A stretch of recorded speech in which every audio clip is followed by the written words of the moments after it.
Assalamualaikum warahmatullahi wabarakatuh.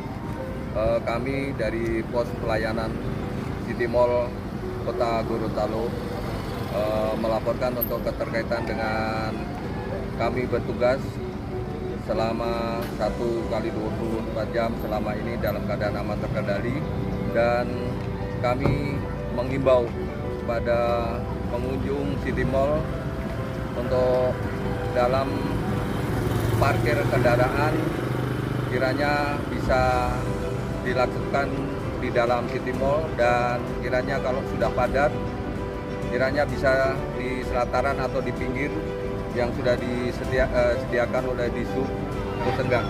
Mungkin demikian. Terima kasih. Wassalamualaikum warahmatullahi wabarakatuh. Salam presisi.